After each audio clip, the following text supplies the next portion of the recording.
I've been sharing a list called the General Suggestions for Generating Bodhicitta that Geshe Dorje Damdal gave us a few years ago. And I wanted to preface by continuing this list by saying, although it says general suggestions, these are very difficult and profound practices. So I don't want anybody to get the idea that these are things that you get to practice and realize within a short time, that they are very, very difficult. Any type of practices that counteract the self-centered thought are going to be difficult.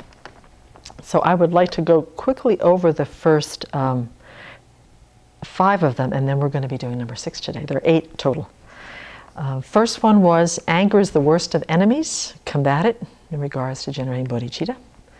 As much as possible, number 2, look for the goodness in the other person. Everyone has some good qualities at least. Number 3, as best as we are able, say yes when it comes to helping someone, particularly when you are busy, stressed, or under any situation. This is the test. You will discover this a great training and thus a great opportunity. Try your best not to say this is not possible because of that, that is not possible because of this. See if there's some way by which to make it happen. Number 4, try as best as you can to think of the relationship of you and the other person, particularly, they said, destitute and difficult ones, in the light of a mother and her only cute small child. Number 5, as best as possible, always be optimistic and let your compassion and not the external rules govern you. So again, like I said, not easy to do. So number 6 is, as much as possible, always appreciate someone attempting the practice of compassion in action. Learn from them. I've been thinking about this the past few days, and I would say, for me, that this is an opportunity to counteract the self-centered thought that says that my happiness is the most important and the alleviation of my suffering is the first thing that must happen.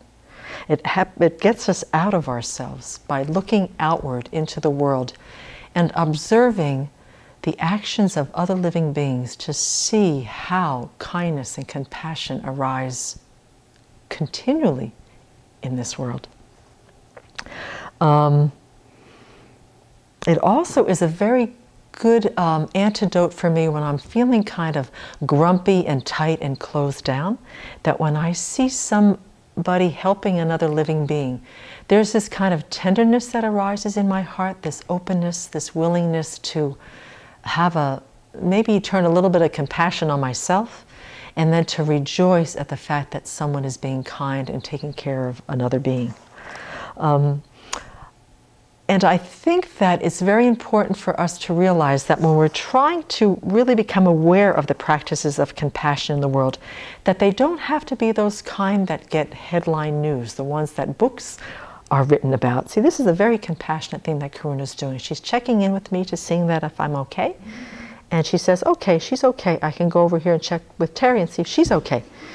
So those kind of moments where we connect with other living beings. But we don't have to, it doesn't have to be a really, really big thing. It can be a moment. It can be a few moments. It can be the passing on the street. It can be going down the street in a car and looking out the window and seeing some kind of kindness.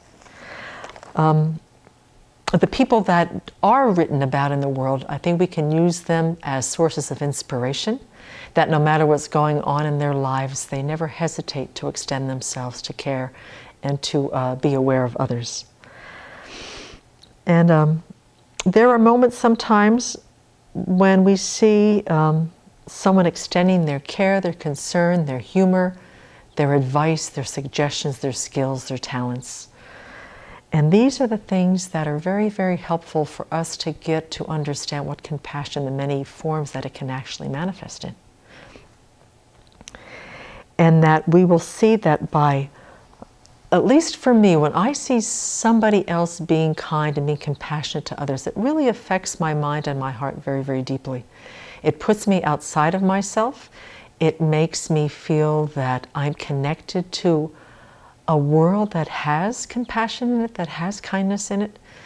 And it brings a kind of joy into my mind that sometimes for me it's very hard to cultivate from my own side. And then the part that I really appreciated in this one was it says to appreciate someone attempting the practice of compassion.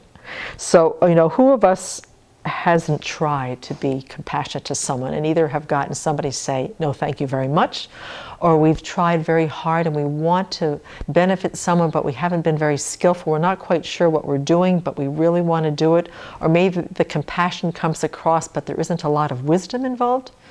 So the fact that even watching another living being attempt to be compassionate, to try to endeavor to cultivate it in their own minds, is worth learning from them.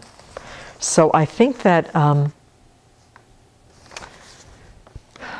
don't know, I found this particular slogan to be encouraging and inspiring, and that it is a process that we're not going to be able to cultivate the great compassion, the great love that bodhisattvas eventually cultivate, but we could start to create the causes and conditions to do that within our own minds. And so by taking moment by moment, little steps on the path to compassion, that eventually we'll be able to cultivate it simultaneously and spontaneously, and it will be one of the driving, propelling forces, because it really is the cause for bodhicitta. Great compassion is the cause for bodhicitta, so we start in small ways and it'll grow over time. So, give it a try.